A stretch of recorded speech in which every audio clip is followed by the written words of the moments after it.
یعنی وہ دل جو روحانیت والا ہے اس کے لیے بھی 3 پائپ لائن جا رہی ہیں، ایک قرآن ہے، ایک ذکر کی مجالس ہیں، اور ایک تنہائی میں اللہ کی یاد ہے۔ اگر تینوں بند ہیں تو دل مر چکا ہے، وہ چاہے بادشاہ ہے، چاہے RPO ہے، چاہے مولانا ہے۔ اور اگر تینوں زندہ ہیں تو یہ دل صحت مند ہے، نورانی ہے، اور اللہ کا محبوب ہے۔ ان اللہ لا ينظر الى صورکم ولا الى اموالکم، اللہ نہ تمہارے مال دیکھتا ہے، نہ تمہارے پیسے کو، نہ تمہاری شکل کو دیکھتا ہے، ولکن ينظر الى قلوبکم واعمالکم، اللہ تمہارے دل دیکھتا ہے اور تمہارے عمل دیکھتا ہے۔ تو ارشاد فرمایا اگر تیرا دل قرآن میں نہیں لگتا، کتنے لوگ ہیں زندگی بھر قرآن اٹھا کے بھی نہیں دیکھ رہے، بس مردوں کے لیے رکھ دیا ہے، مولوی صاحب آ جائے ختم پڑھ چھڑے۔ محرم میں کوئی حافظ بٹھا دیتے ہیں قبروں پہ، جا بھائی ساڑے پیو دی قبر تے قرآن پڑھتے آ، آپ قل واللہ پڑھن دی توفیق نہیں ہوندی تو حافظہ میں جا کے بھایا ہوندا۔ محرم میں جاتے ہیں نا، ایک رسم ہے، اچھی رسم ہے، قبریں تازہ ہو جاتی ہیں، کچھ بزرگوں کے لیے ایصال ثواب ہو جاتا ہے۔ تو کتنے لوگ ہیں سال ہر سال گزر جاتے ہیں قرآن اٹھا کے نہیں دیکھتے، ایک رگ تو پوری بند ہوتی، اللہ کی یاد کی مجالس میں نہیں جاتے، دوسری رگ پوری بند ہوتی، تنہا بیٹھ نہیں سکتے، گھبرانے لگتے ہیں، کبھی ٹی وی آن کرتے ہیں، کبھی موبائل آن کرتے ہیں، حالانکہ وہ تنہائی اللہ سے بات کرنے کا وقت ہوتا ہے۔ تو بھائیو، اس مردہ دل کے ساتھ کوئی مر گیا تو موت بڑی خوفناک چیز، موت سے خوفناک کوئی چیز نہیں ہے۔ اور زندہ دل لے کر اگر موت آ گئی تو موت سے خوبصورت کوئی تحفہ نہیں، اس سے خوبصورت کوئی پیغام کوئی۔ تو میں حضرت علی کی بات عرض کر رہا تھا، احی قلبک بالموعظہ، اس دل کو زندہ کرا کس سے؟ قرآن سے۔ اخبار بھی تو روزانہ پڑھتے ہیں ہم، یہ کتنے ڈھیر لگے پڑے ہیں۔ تو میرا دل جو زندہ ہوگا وہ قرآن سے ہوگا، وَنَوِّرْهُ بِالْحِکْمَةِ، اور اسے روشن کر، وہ کس سے؟ کا نبی کی باتوں سے، نبوت کے تذکروں سے، نبوت والے اخلاق سے، نبوت نبی کی سیرت سے اس کو زندہ کر۔ وَقَوِّهِ بِالزُّهْدِ، اور دنیا کی بے رغبتی سے اس کو طاقت دے۔ دل کا ٹونک زہد ہے، دنیا کی بے رغبتی۔ وَظَلِّلْهُ بِالْمَوْتِ، اس کی بھی لگام ہے، بے لگامہ ہو جائے تو تباہی پھیر دیندہ ہے، اس کو لگام چڑھا موت کی یاد کی۔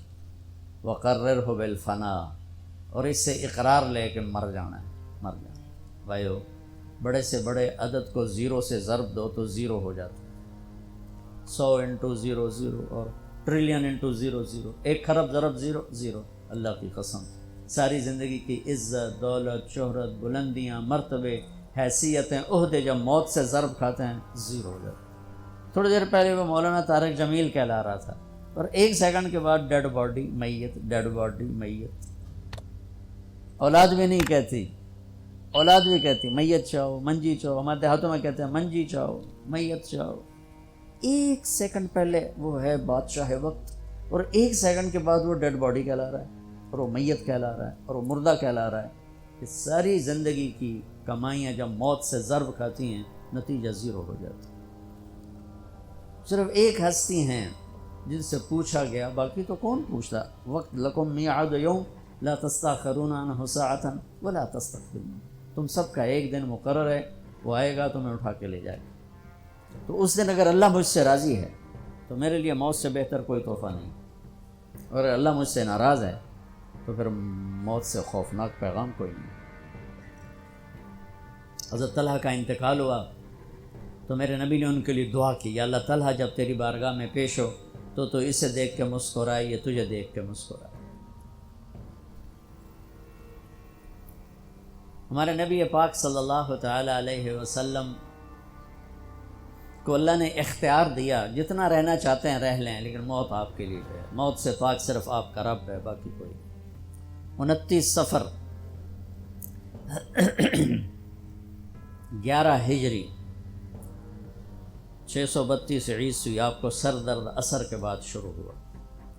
آپ ایک جنازے میں تھے جنت البقیع، وہ درد تیز ہو گئے، گھر پہنچتے پہنچتے حضرت عائشہ کے گھر کی باری تھی، اور تیز بخار میں تبدیل ہو گئی۔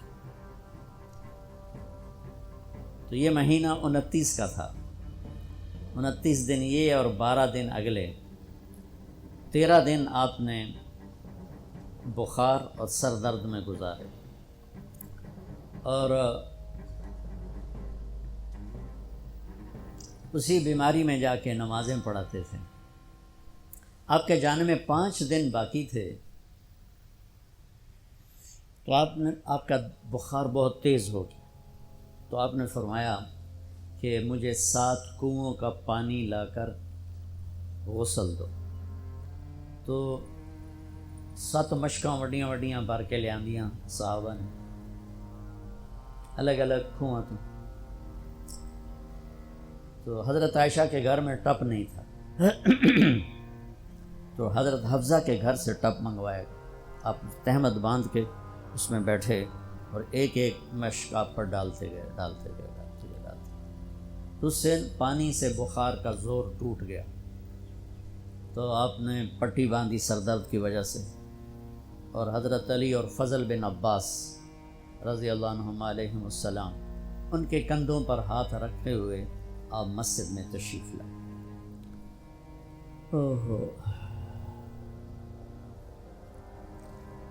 اور مسجد بھری ہوئی تھی۔ آپ نے ایک چھوٹا سا بیان دیا، وہ آپ کو سنانا چاہتا ہوں۔ آپ نے فرمایا، لوگوں، میں ایک زمانہ تم میں گزار کے جا رہا ہوں، میں نے کسی کا حق مارا ہو تو مجھ سے لے لو، کسی پہ زیادتی کی ہو تو بدلہ لے لو، کسی کو تھپڑ مارا ہو، سوٹی ماری ہو، بدلہ لے لو، قیامت کے دن میرے اوپر کوئی مقدمہ نہ کر دینا، میں اس دن کی پیشی کو برداشت نہیں کر سکتا۔ جن کے طفیل لوگوں کی پیشیاں معاف ہو جائیں گی، جن کے طفیل حساب شروع ہو، جن کی طفیل کروڑوں اربوں گناہ گار ان کو معافی ملے گی، وہ امت کو کیا پیغام دے کے جا رہے ہیں کہ جب میرے ذمے کوئی ہے تو ہون لے لو، اتھے نہ منگیا جائے۔ آپ نے اس کو اتنا دہرایا کہ صحابہ رونے لگے۔ آپ نے زندگی میں ایک دفعہ ایک سوٹی ماری، ایک دفعہ ایک سوٹی، جنگ خندق شکست ہو گئی، صحابہ دوڑے، تو اس دوڑ میں ایک صحابی کا پاؤں اللہ کے نبی کے پاؤں پہ آ لگا۔ وہ تیزی میں دوڑ رہے تھے، لہٰذا ان کو خیال بھی نہیں آیا، تو آپ کو تکلیف ہوئی۔ پاؤں وہ جنگی جوتا تھا تو تلوار سے بچانے، تو پاؤں تھوڑا سا مسلا گیا، تو آپ نے اس کو ایک چھڑی ماری۔ اس کے جسم پہ زرہ تھی، زرہ تھے تو تلوار نہیں چل دی، تو سوٹی کی چل دی۔ تو آپ نے کہا اوجا تھا نہیں، ارے دیکھ کے تو چلتے، تو نے مجھے تکلیف پہنچائی، اتنا آپ نے کہا۔ وہ دہشت تھی اس وقت، بھاگ رہے تھے، شکست ہو رہی تھی، انہوں نے پیچھے مڑ کے بھی نہیں دیکھا، لیکن کہنے لگے کہ میں نے اپنے دل میں کہا کہ بس ہن تیری ہلاکت، اللہ دا نبی تیری وجہ تو تکلیف ہج گیا، ہن تیری معافی کوئی نہیں۔ ساری رات کہنے لگے مجھے نیند نہیں آئی کہ اب صبح جبریل آئے گا اور آ کر اللہ کا فرمان سنائے گا کہ اس کے لیے یہ سزا ہے، یہ عذاب ہے، کہ اللہ کے نبی مجھے کہہ رہے ہیں تو نے مجھے تکلیف پہنچائی۔ کہ میں سویا نہیں ساری رات۔ فجر کی نماز کے بعد اعلان ہوا جس آدمی کا پاؤں نبی کے پاؤں پہ آیا تھا وہ حاضر ہو جائے۔ تو کہنے لگے لے بھائی ہو گئی نہ ہوئی گل، آ گیا جبریل لے کے تیری بربادی دا پروانہ۔ تو کہنے لگا میں کانپتا ہوا، ٹانگیں میرا ساتھ نہیں دے رہی تھی، میں کانپتا کانپتا پہنچا دربار رسالت، تو آپ مجھے دیکھ کے مسکرائے اور فرمایا میرے بھائی کل میں نے آپ کو سوٹی مار دی تھی، اس کی میں نے آپ سے معافی مانگنے کے لیے آپ کو بلایا کہ آپ مجھے معاف فرما دیں، اور اس کے بدلے میں یہ ایک چھوٹا سا ہدیہ آپ کو پیش کر رہا ہوں، آپ کو میں 60 اونٹنیاں گفٹ کرتا ہوں۔ این سوٹی ماری اور 60 اونٹنی، یہ پولیس والے بیٹھے ہیں، یہ عوام بیٹھے ہیں، سیاسی لوگ بیٹھے ہیں، کیسے ناجائز کیس کرواتے ہیں، کیسے غلط FIR کٹواتے ہیں، کس طرح جھوٹے گواہ بناتے ہیں۔ ان کو قبر کا اندھیرا یاد ہی کوئی نہیں، ان کو قبر کا جھٹکا یاد ہی کوئی نہیں، اللہ کے سامنے کھڑے ہونے کا احساس ہی کوئی نہیں۔ انہوں ڈھکا دیو، انہوں چھڑا دیو، انہوں بند دیو، انہوں چھڑ دیو۔ یہ بھول نہیں گئے ان کے اوپر ایک اور رب ہے۔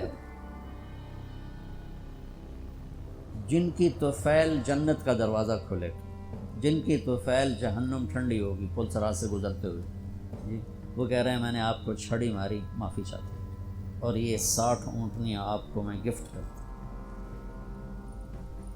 اور آپ فرما رہے ہیں بھائی بدلہ لینا جیتا لے لو۔ سارے رونے لگے، کوئی نہیں بولا۔ تو آپ نے اتر کے ظہر کی نماز پڑھائی، پھر ممبر پہ آ گئے، پھر اسی بات کو دہرایا، میں نے کسی کا حق مارا ہو، کسی کو تھپڑ مارا ہو، کسی کو سوٹی ماری ہو، کسی پر زیادتی کی ہو، یہ میری جان بھی حاضر ہے، میرا مال بھی حاضر ہے، یہیں فیصلہ کرو میرے ساتھ، آگے نہ اٹھانا۔ ایک آدمی کھڑے ہو گئے، یا رسول اللہ آپ نے میرے 3 روپے دینے۔ آپ نے فرمایا ضرور دینے ہوں گے پر مجھے یاد نہیں، ذرا یاد تو کراؤ۔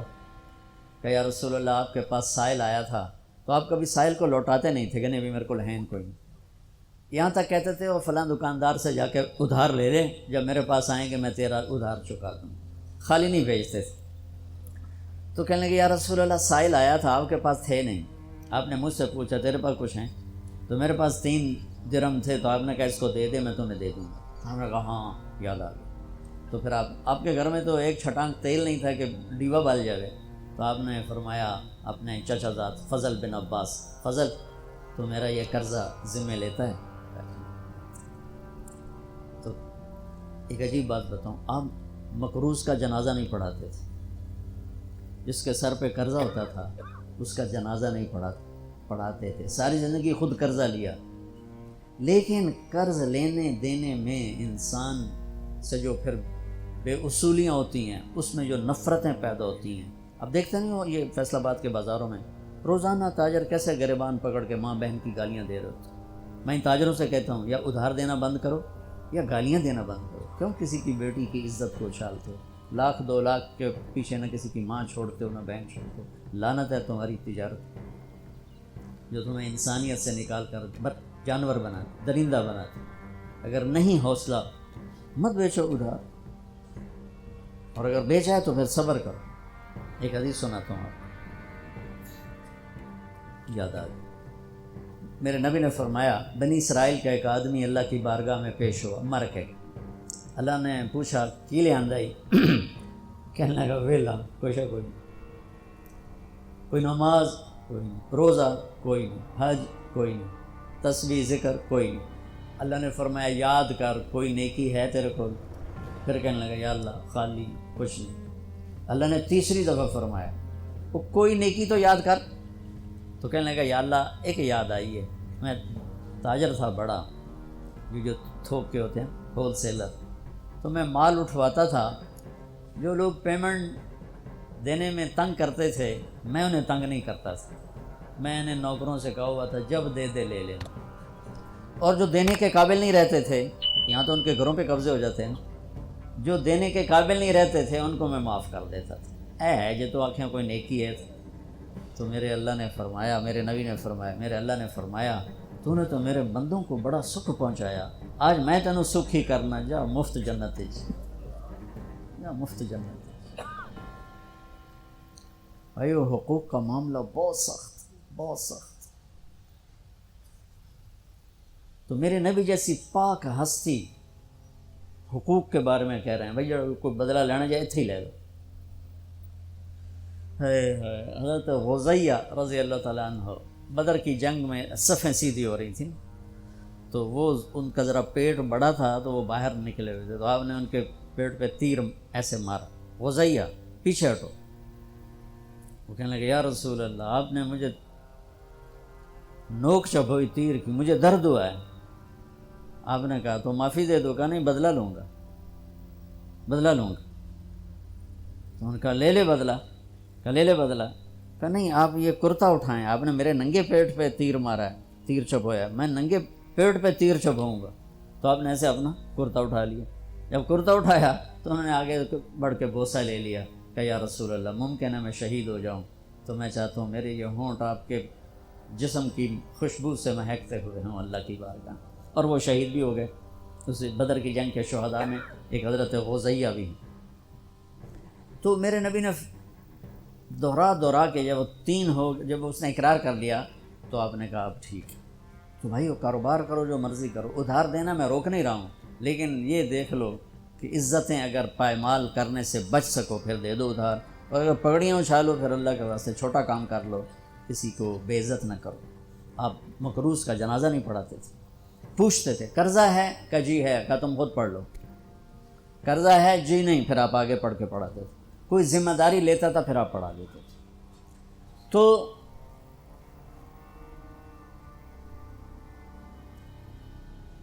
صحابہ حاضر خدمت ہوئے، یا رسول اللہ لگتا ہے جانے کا وقت قریب ہے، تو آپ رونے لگے۔ آپ نے کہا میں تمہیں اللہ کے سپرد کرتا ہوں، اللہ تمہارا ساتھی اور حامی اور ناصر ہو۔ جمعرات کا دن عشاء کی نماز آپ پڑھانے کے لیے اٹھے اور غش آیا اور دوبارہ لیٹ گئے۔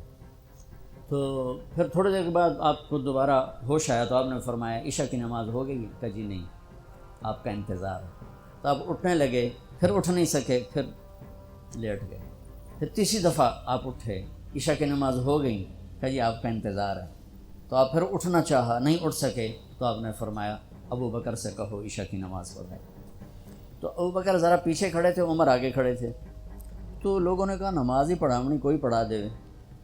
تو انہوں نے عمر کو آگے کر دیا، وہ پہلی صف میں کھڑے تھے۔ جب حضرت عمر نے اللہ اکبر کی تو آپ نے اندر میں آواز سنی تو زور سے فرمایا کہ عمر کو پیچھے کرو، ابو بکر کو آگے کرو، میرے رب کا فرمان ہے میرے مصلی پر صرف ابو بکر کھڑا ہو سکتا ہے۔ تو عمر کو پیچھے کیا گیا اور ابو بکر کو آگے کیا گیا۔ تو جمعرات کی ایک نماز عشاء، اور جمعے کی 5، ہفتے کی 5، اتوار کی 5، 15، فجر کی 1۔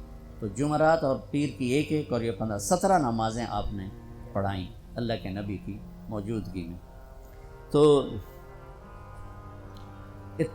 ہفتے کا دن تھا تو جبریل آئے، یا رسول اللہ مجھے اللہ نے آپ کی خدمت میں بھیجا ہے کہ میں آپ کا حال پوچھ کے ہوں، آپ کا کیا حال؟ تو آپ نے کہا جبریل بڑی تکلیف ہے۔ اتوار کو پھر اللہ کے نبی کی خدمت میں جبریل آئے، یا رسول اللہ مجھے اللہ نے بھیجا ہے میں پوچھ کے ہوں کہ آپ کا کیا حال ہے؟ آپ نے کہا جبریل بڑی تکلیف ہے۔ پیر کے دن، ہفتے کے دن آپ ظہر کی نماز کے لیے حضرت علی اور فضل بن عباس کے کندھوں پہ ہاتھ رکھ کر آپ مسجد میں انٹر ہوئے۔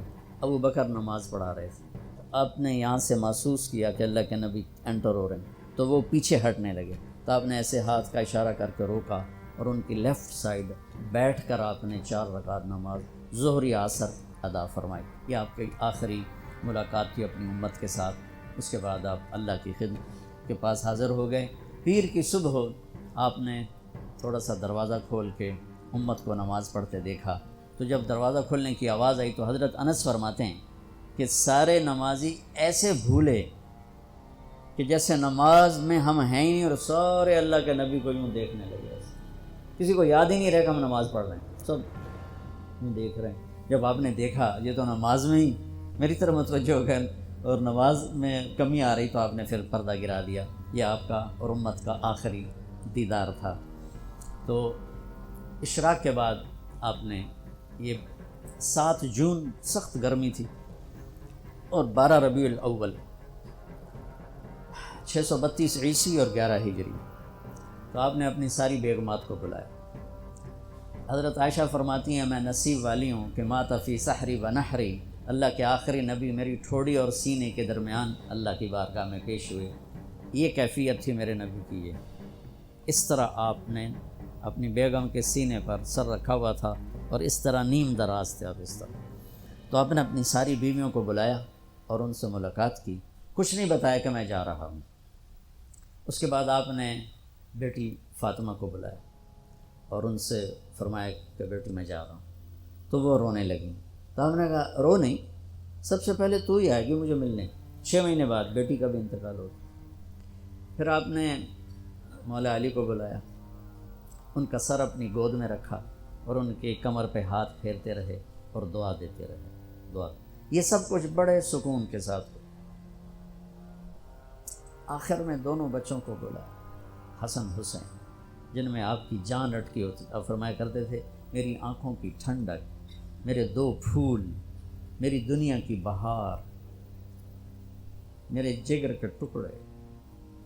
ایک دفعہ آپ نماز پڑھ رہے تھے، آپ نے نماز لمبی کر دی، سجدہ لمبا کر، صحابہ سمجھے کہ آپ فوت ہو گئے، اتنا لمبا سجدہ۔ تو پہلی صف والے عبداللہ بن مسعود فرماتے میں نے سر اٹھا کے دیکھا تو دونوں بھائی آپ کی کمر پہ چڑھے ہوئے اور آپ نے سجدہ لمبا کر دیا۔ کوئی ہمارے بچے ہمارے چڑھتے کمر پر دو لتر بھی مار دیتے نا پیچھے، میرے نبی نے لمبا سجدہ کیا۔ تو عبداللہ بن مسعود آگے بڑھ کر ان کو اتارنے لگے، ویسے ہی سجدے سے تھوڑا سا اوپر ہو کر۔ تو جب آپ نے دیکھا ادھر سے بغلوں سے آپ کو ہاتھ نظر آیا تو یہ مجھے دیکھو، آپ نے یوں کیا، دیکھ رہے یوں، یا اس طرف سے یوں کیا کہ نہیں ایسے یہ نہیں کرنا۔ دونوں بھائی اوپر بیٹھ کے کھیلتے رہے اور میرے نبی سجدے میں پڑے رہے۔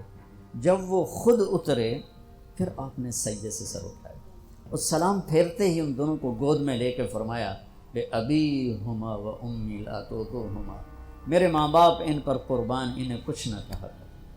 تو آگے آپ دیکھ رہے تھے کہ کیا کچھ ہونے والا ہے، ایک کا سر کٹ کے نیزے پہ جائے گا، ایک زہر میں تڑپ تڑپ کے جان دے گا، تو آپ انہیں کچھ نہ کہا کر، یہ میرے پھول ہیں، یہ میری بہار ہیں، جو ان سے پیار کرے گا اللہ ان سے پیار کرے گا، جو ان سے بغض رکھے گا اللہ ان سے بغض رکھے گا۔ اللہ میں ان سے محبت کرتا ہوں، تو بھی ان سے محبت فرما، جو ان سے دشمنی رکھے تو ان سے دشمنی رکھ، جو ان سے پیار کرے تو ان سے پیار کر۔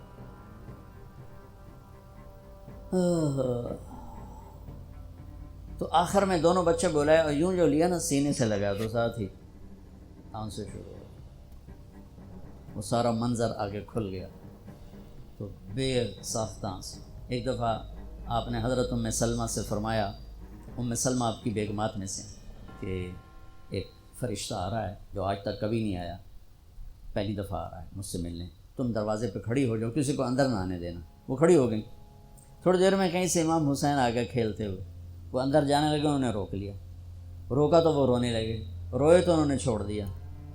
تھوڑی دیر کے بعد اندر سے زور زور سے رونے کی آواز آئی، اللہ کے نبی کی تڑپ تڑپ کے رونے کی آواز۔ اندر گئی تو کیا دیکھا کہ آپ نے حسین کو یوں سینے سے لگایا ہوا تھا زور سے، اور یہ آپ کی کیفیت تھی، ہل ہل کے رو رہے اس طرح، پوری باڈی آپ کی غم کی وجہ سے ایسے کانپ رہی، شیورنگ تھی ایسے۔ تو حضرت ام سلمہ نے پوچھا یا رسول اللہ میرے ماں باپ قربان، کیوں رو رہے ہیں، کیا ہوا؟ کہا یہ فرشتہ میرے پاس کھڑا ہے، مجھے کہہ رہا ہے آپ کو اس سے بہت پیار ہے۔ میں کہہ رہا ہوں ہاں۔ مجھے کہہ رہا آپ کی امت ہی اس کو ذبح کر دے گی، اور مجھے وہ مٹی دکھائی ہے جس میں اس کا خون گرے گا۔ تو وہ ان دونوں کو گلے سے جو لگایا نا تو بے ساختہ آنسو، پھر ان کو بھی رخصت فرما دی۔ بس ان کے جانے کے تھوڑی دیر بعد جبریل آ کے کھڑے ہو گئے۔ آپ نے فرمایا کیا بات ہے؟ کہنے لگے جی باہر ملک الموت کھڑا ہے، اندر آنے کی اجازت چاہتے۔ آپ نے کہا آ جائے۔ اس نے اندر آ کر کہا السلام علیکم یا رسول اللہ۔ پھر کہنے لگا یا رسول اللہ آپ پہلی ہستی ہیں جنہیں میں سلام کر رہا ہوں، میں نے کبھی کسی کو سلام نہیں کیا۔ پھر کہنے لگا یا رسول اللہ آپ پہلی ہستی ہیں جن کے بارے میں اللہ نے فرمایا پوچھ کے اندر جاؤں، ایویں نہ بڑھ جانا، اجازت ملے تو جانا ورنہ واپس آ جانا۔ یا رسول اللہ آپ پہلی ہستی ہیں اللہ نے فرمایا آنا چاہیں تو لے آنا۔ کیا دربار ہے، کیا مقام ہے، موت بھی اجازت مانگ دی پہ، اور رہنا چاہیں تو چھوڑ کے آ جانا۔ عیش مع شیخ، میرے محبوب